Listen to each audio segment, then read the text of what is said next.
Welcome to the Faith Roots Podcast. We're continuing our study of how God turns curses into blessings.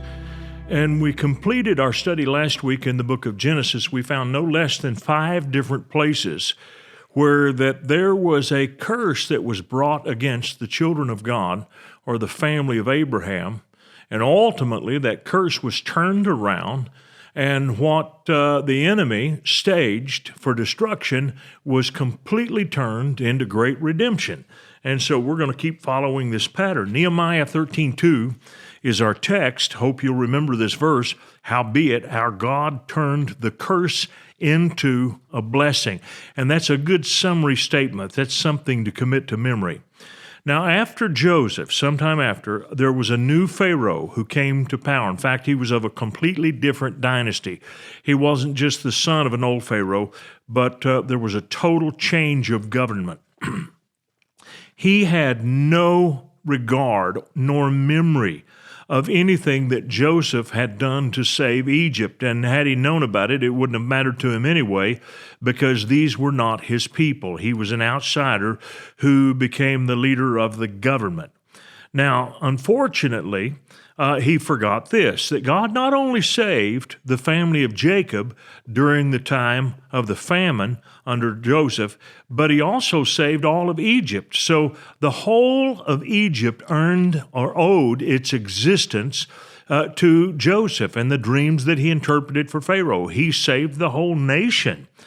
This new line of pharaohs was very cruel, and they were also very fearful of the Hebrews, probably because their birth rates were lower, and the Hebrews' birth rates were relatively high, and they soon were able to eclipse the Egyptians in numbers.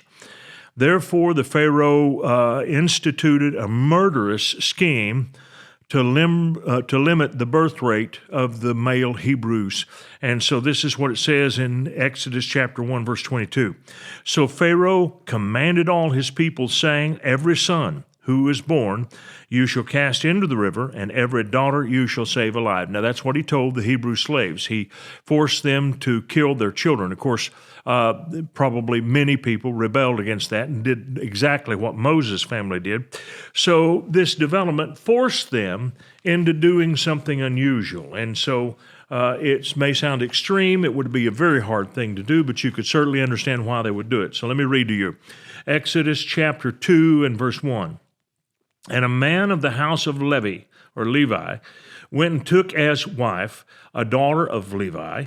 So the woman conceived and bare a son, and when she saw that he was a beautiful child, she hid him 3 months. King James says that Moses was a proper child, meaning he was a very good-looking baby. But when she could no longer hide him, she took an ark of bulrushes for him, daubed it with asphalt and pitch, and put the child in it, and laid it in the reeds by the river's bank. And his sister stood afar off to know what would be done to him. So she would have been able to put him in a backwater area where the flow of the river wasn't strong, so he would be hidden among the reeds and not washed downstream. And so then the daughter of Pharaoh came down to bathe at the river, and her maidens walked along the riverside, and when she saw the ark among the reeds, she sent her maid to get it. And when she opened it, she saw the child, and behold, the baby wept. So she had compassion on him, and said, this is one of the Hebrews' children. Then his sister said to Pharaoh's daughter, shall I go and call a nurse for you from the Hebrew women, that she may nurse the child for you? Now, no doubt that Moses' sister had been coached to say these things. And Pharaoh's daughter said to her, go. So the maiden went and called the child's mother. Then Pharaoh's daughter said to her, take this child away and nurse him for me, and I will give you your wages. So the woman took the child and nursed him, and the child grew. And she brought him to Pharaoh's daughter, and he became her son. So she called his name Moses, because I drew him out of the water. And that's what the name Moses means, obviously, in the Egyptian language. Now, this is a fascinating thing. The whole thing came about because of an evil intent from the Pharaoh. But what I want you to see is that the Pharaoh had absolutely no idea that his commandment was actually going to bring a Hebrew deliverer into his very own house. And so if you want to talk about flipping the script, this really takes the cake. Moses was brought into the house of the Pharaoh and would have been raised as a prince. And by the way, in those days, adoption was a huge thing with the ancient peoples. In Rome, ancient Rome, there were wealthy Romans who, as their children aged, became concerned that their own children were not behaving responsibly. And so they would go find some other young person of their own child's ages and then go ahead and adopt them into their family and give them the family wealth because they trusted them more than they did their own kids. Now, we wouldn't do such a thing today, but it was very, very popular for adults to be adopted into the families of the aged back in the ancient world. So Moses was raised as a prince, and this is a fascinating thing. Now, I'm going to read to you from the book of Acts, chapter 7, and we're going to pick up at verse 20. And this is really an incredible passage. I want you to pay very close attention to this. It is the sermon of Stephen, and he's preaching to the Sanhedrin, and he's giving a history of the Jews. Now, it says, at this time, Moses was born and was well-pleasing to God, and he was brought up in his father's house for 3 months. But when he was set out, Pharaoh's daughter took him away and brought him up as her own son. And pay attention to verse 22. And Moses was learned in all the wisdom of the Egyptians and was mighty in words and deeds. Now, we read that, people read that all the time and pass right over the significance of it. The scripture says that Moses was mighty in words and deeds, but it also connects that idea to the fact that Moses was raised as a prince. He was put into Pharaoh's house. And as such, he had a different mindset, a totally different way of thinking than did his Hebrew relatives.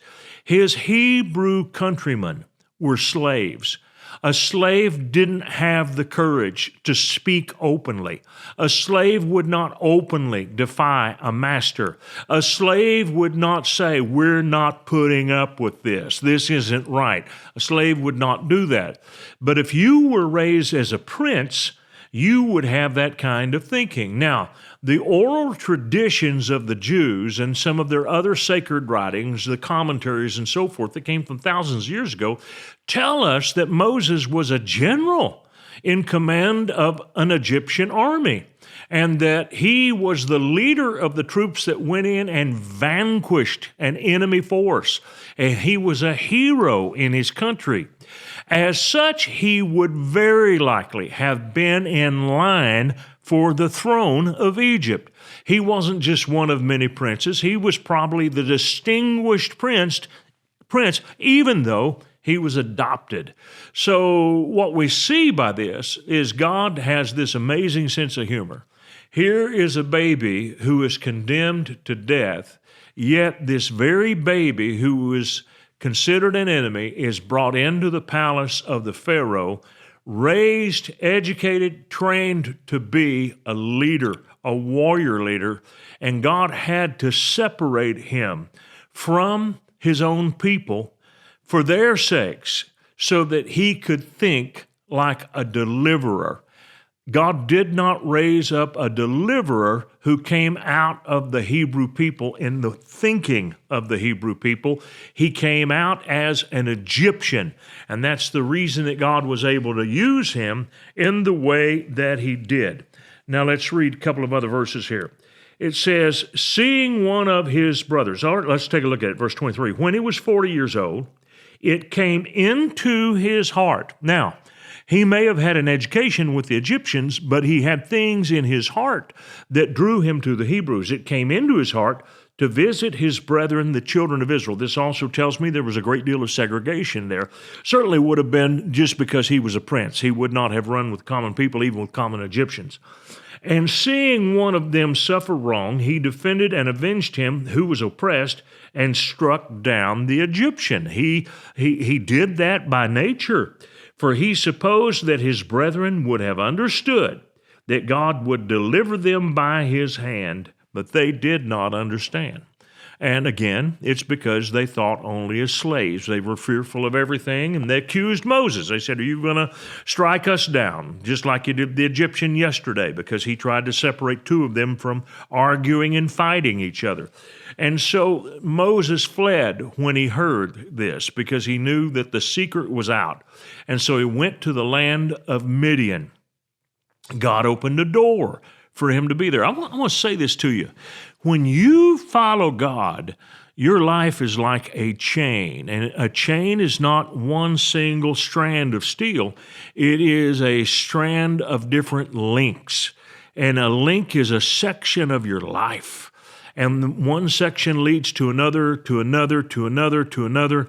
And so now Moses is in a new section of life, but every section of his life would be used for God to pull. In other words, what he's doing in Midian during this 40-year period, there at the foot of Mount Horeb, he is there where God will have him take the children of Israel in the days to come.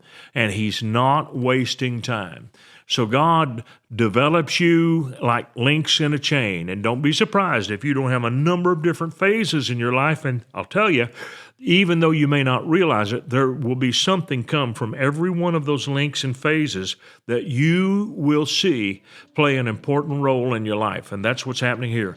And God took this amazing curse, which is kill all the baby boys, and used it to put a Hebrew into the office or the house of the pharaoh to raise him up to be a deliverer. It's all the time we have for today, but we'll pick up here tomorrow. I hope you'll join me then.